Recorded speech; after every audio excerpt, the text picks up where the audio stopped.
John Kelly started this whole thing when he got involved with Bruce Instruments. John had been the chairman of System House, which was Canada's largest technology company. And John was not a technologist per se. He had been a lawyer by training, and a very good one, and very well respected in Canada. And he phoned one day and said, gee, I've gotten involved in cable television, and I think it's going to be the future. Now, you sort of have to put in context that cable at that point was really in its infancy and was, a 30 or 24 channel delivery of distant television signals. I mean, we really hadn't even figured out how football was going to make it what it ultimately became. So John got excited about this, and a couple of us went out and took a look at the facilities that Bruce had. And Bruce had a tremendous background in cable, so he was a real resource. That led to the idea that, gee, beyond having a modem, Bruce had a cable box that could display analog. It had zero digital, had nothing else in it. And then the fun conversation started to get into what happens if you added digital to this big pipe called cable. And that opened up a whole bunch of new conversations. And then I've never actually read in the press, but how all this got started was that Mike Copeland, who was the head of Mitel, knew John and got in on the conversation. And a group was put together that lasted, I think 3 or 4 weeks, that sat down and studied adding digital to analog. The simple premise. And some of the players were, in addition to Mike Copeland being a fun guy to have involved, was John Hughes, who was a quite famous guy at Citibank. He was one of the premier people talking about the use of microcomputers. And Michael Doyle, who was a major player in the computer retailing in Canada, and John Boback, his partner. Those guys got together in this rump group that spent 3 or 4 weeks just taking a raw whiteboard, or probably in those days a blackboard, and said, what do we do? This technology in-depth look came up with the idea that, in fact, you could take some telephone technology and apply it to the analog world of cable television. And that was really, once that thought had been put together, then the rest of it just sort of worked out as an evolution. And John Hughes, the Citibank guy, recruited a team of people from the Northern Telecom world. And of course, as you know, that was the Bell system for Canada. That group had a bunch of really smart individuals who came up with this offset QPSK technique that allowed us to take a digital signal and put it in the middle of a cable channel. And even more interestingly, it could work in a cable channel that couldn't be used for television. So in the old days of cable, we would look at the spectrum, and it was a very small spectrum, and have 36 channels, and some of those channels could not be used because there was noise in there and it couldn't carry an analog television signal. So that was actually the ideal space to put that NABU network, because it wasn't in fact taking anything from the cable operator, it was simply adding a new revenue opportunity. You'll remember that two-way cable really started with Cube in Ohio. Cube were the guys who really were the major innovators in that whole area of two-way. And like so many things, it was a tremendous amount of money spent. They never immediately saw the return. And two-way cable, came years and years after the Cube experiments. The model that we had worked on philosophically was that two-way cable would ultimately get there, In the interim, an alternative approach was to have this great big pipe, this T1 pipe, delivering lots and lots of content. And in its initial phase one operation, it would operate just one way. You would think it was two-way because, of course, you went in and made selections, which the modem then caught when the wheel of data went by you. It just went on a cycle. Then the phase two would be, okay, how do you get back up and order something special? And that would be presumably with a inexpensive dial-up. And then your phase three, you would start to move to two-way on the cable system.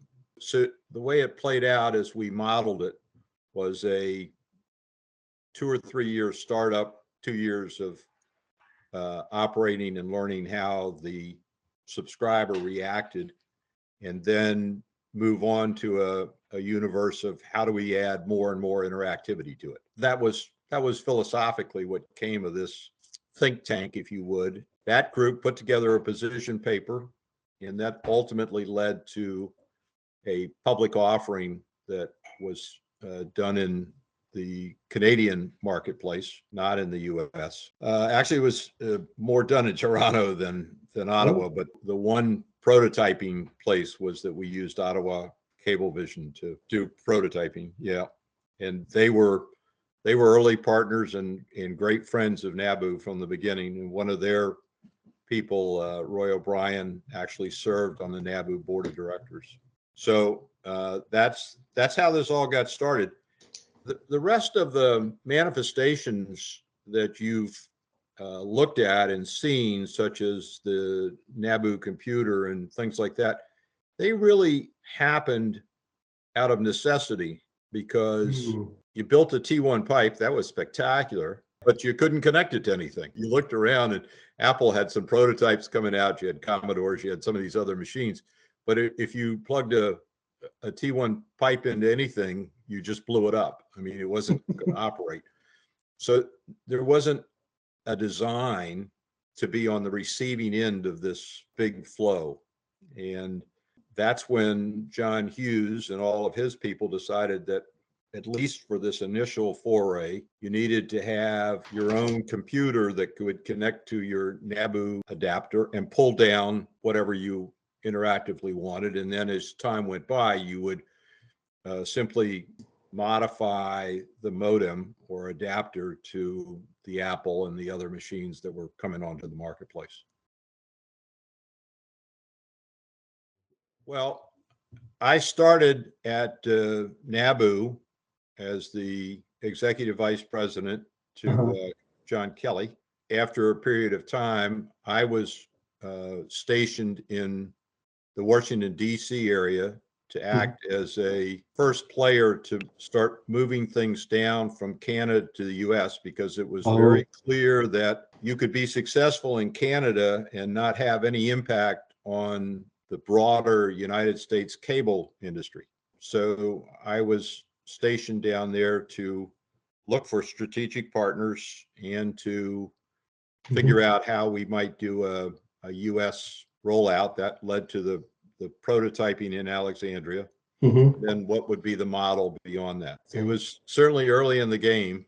I think we had done the IPO in Canada, and 6 months into it, I came down to the U.S. I would think that it was sometime after the cable show in '82.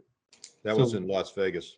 The NCTA was the National Cable Television Association, and Tom Wheeler at the time was the head of that. The annual meeting in Las Vegas of the cable industry had been 90+% programming. So it was an opportunity for the new player on the block, whoever that was, the Weather Channel, and you go down the rest of the list. Plus, all of the television players were now looking at cable and trying to decide what to do with it, other than to have their primary signal be displayed on it. They started to look at it and say, gee, we should figure out what else we should be involved in. And, you know, take an example like NBC, they wound up with 12, 15 cable networks that Tom Rogers brought in from the NBC world. So it was a programming show, and a couple of people showed up to talk about technology. One of them was NABU. They didn't quite know what to make of the idea of attaching a computer to a cable. And this is after the Cube experiment, if I'm correct. Well, no, the Cube was part of that, but a little later on. Well, Tom was brought in to run the US. I was simply sent down to be a scout and try to figure out where things should go and how they should get set up. And I accomplished my mission by having a strategic relationship with the Tribune folks and getting them interested in the program. They had a group down in the Orlando area that were some of the early pioneers called Tribune Media Services. Okay. So they really had a significant effort going on to deal with technology and be early users of it. Old Town, down by the river, there was a new operation that had been put in there. Right in the center of Old Town, there was a museum in it, and it was quite a complex back in that era, early 80s. I remember the name for you. It's called the Torpedo Factory. Yeah, that's where the initial NABU was located. Well, Steve was right behind us, but he knew what we were doing when we were doing it there. He once made a famous comment to Tom Wheeler that when he was looking at putting AOL together, that one of the things that interested him the most was the NABU network, because the whole issue with NABU, you can go through all kinds of machinations about it, but was the speed. If you really look back and think it all the way through, you would say, wait a second, gee, even 10 years later, lots of people were talking about 9,000 kilobits, and here was a network that was operating at T1 speeds 10 years earlier. And people would talk about that as that was impossible. They just, how could that possibly have occurred? Because when you thought of T1 lines, you thought of something that was extraordinarily expensive. Think about stringing T1 lines in the 90s to 1,000 homes. Tom came in, hired a brilliant team of people that all had cable backgrounds. That was something that we didn't have in Canada. They were very much up on what was going on in the industry and how to deal with subscribers and the rest of it. John Hughes was a famous person at Citibank at a time when Citibank was the first major financial institution and maybe first major corporation that took on, I believe that Walter Wriston was the chairman of the board at the time, and they wanted to do things differently. And John was the designated difference maker. He started going into using microcomputers in a banking environment 10 years before anybody else ever thought about it.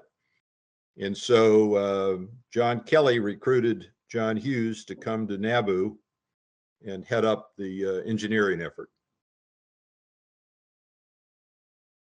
I think if you actually look back at some of the interesting timelines, you would find that the prototype that John Hughes and his people built to receive this flow of data was taken over to Asia and shown to various people in Japan and Hong Kong. And that's where a lot of this MSX stuff really got going. So there's some people that say, well, gee, you made it an MSX machine. And the other comment would be, well, there was certainly a lot of people who looked at it in its early stages who got ideas that then went into the MSX standard, if you would. Yeah, that's why some people in I noticed not much of that is being talked about. That was really what people took to. And when you find subscribers that had those initial 1,000 machines in Alexandria and the machines that were in Ottawa, they'll Right. talk to you about the content and how much interest there was in the content. And a lot of it was interactive in the sense that you could go in and do what are my biorhythms for today? And it would go calculate all this and come back and tell you. And if you were going to go play golf, it would actually tell you whether you were going to play well or not play well. Now, how accurate that was is anybody's guess. But the thing that was interesting was that the subscriber talked about that as what was exciting, not getting another program. So they had games that they could play. They didn't know that those were software oriented. I mean, there was a game. So I played a game and I could do that. I could get my newspaper. I could do my biorhythms. I could get my cartoon strip. And that was the beginnings of how they saw this as a value proposition. You sort of have to put yourself back that in the 1980s, there were not home computers, and the number of people walking around who actually knew the term software was relatively limited. So this was just a tool. It was a cable tool that helped people go about their normal day. It's a little bit of a newspaper, a little bit of a interactive, which they hadn't done before, kind of a thing. So that's really how the NABU network got ingrained. Ed Myers. Ed Myers was a very creative chap that was involved in the content. And Ed went out and recruited a lot of the content people. I think one of the interesting things in some of the material you sent me was a lot of focus on computer software. And there was interest in the software side of it, but there was a lot of interest in the actual content itself. I remember Ed was very involved in bringing content people to the game. One of the ones that I happened to be involved with personally was a man named Johnny Hart.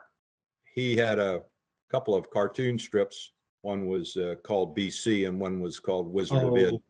Johnny's was one of the absolutely pioneers of syndicated cartoon development, and he was very interested in new things. So he and his buddy Jack Caprio came up and spent time with us, and his strip was built so that it would fit right into what NABU, so you could have your morning cartoons, your morning news, and your morning sports, and the rest of it. Sharon King. Worked for Tom Wheeler, probably. Roy E. O'Brien. Yep, Roy O'Brien was the cable guy. He ran Ottawa Cablevision. I haven't talked to Roy in years. Very nice man, though, and very helpful.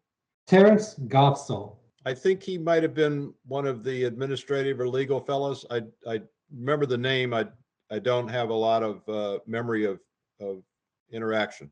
Bob Campo. Campo Company was a very large developer in Canada that by the time this all was sort of wrapping up, Bob Campo probably had $20 or $25 million in this thing. William J. Carroll. He was Bob Campo's money guy. Well, he knew a lot about it. He was very involved. He and a named Jim Storm really took what was the remnants of NABU, and they owned it through the money that Bob Campo had put into it. So he was the surviving operation, and they went off and tried to restart it and use the technology for different things. I remember talking to him a couple of times, but I don't remember any details, and I never saw any place where any of it had turned into a business. Jim Storm, I think, is still around. He would even be a better guy to talk to because he was very involved. I don't remember Jim's background, but he was a management kind of a guy that they brought in, that the Campo people brought in to see what they could salvage out of it. When they actually shut Alexandria down, they couldn't get the boxes back. Now, you have to understand, nobody would bought these. These were rented. It was part of their monthly cable bill. So they didn't have any ownership of it, but they wouldn't give it back because they wanted the service to be turned back on. And that's how much they appreciated it. And that always was a tell to me that interactivity and what later they talked about as video text and all these other terms that you all have gone into some discussion about. Mm-hmm. That's how you knew that it was going to work, is that there was an interest in interactive information, entertainment, that piece. And this was really probably one of the first places where you could do this and have a lot of content pretty instantaneous. I think that's the other thing that, you know, when you talk to Steve Case and others about what their challenge was, it was keeping people entertained while it took a while to download something to them. Well, this was, everything was within 8 seconds, which for those times, I mean, today 8 seconds would be an eternity, but in 1983, 8 seconds was like a flash. So those are the things that made NABU Network a unique service, a unique value proposition. It was indicative of the interest that people had in it, and this idea that somehow somebody's going to bring this back. And I'm going to keep my box and I'm going to plug in as soon as they bring it back. I had, just as you have a machine, I had a machine. I had a couple of them. And Tom and I gave one of them to the Smithsonian. I'm not quite certain what they did with it after that, but I still have one someplace. I have no idea what attic it might be in, but it's somewhere. I'm sure they were all in the same box. I haven't looked at any of that in years. It sounds more like it's more closer to the cell phone. With the cell phone, it's more like part of our lifestyle now. That's correct. And this, if it had really gotten introduced and used more broadly in the cable industry, would have had that same universality to it. NABU wasn't particularly a software delivery system as much as it was a complete digital pipe that delivered information, entertainment, everything that ultimately has been very successful with the use of the internet as we understand it today. So the people that talk about, gee, NABU was a early World Wide Web or internet, if we all understand that actually the internet protocols and things started with DARPA and then ARPA real early in the 70s. But this is the first commercial internet activity, and it needs to see its light in history as having a bit more than being a software delivery system. I think the computer emphasis on the computer itself, that it was a fine piece of equipment, doesn't do what we should really do to talk about the NABU network, because it was a much broader scope value than a piece of hardware or a software delivery system. That's my message.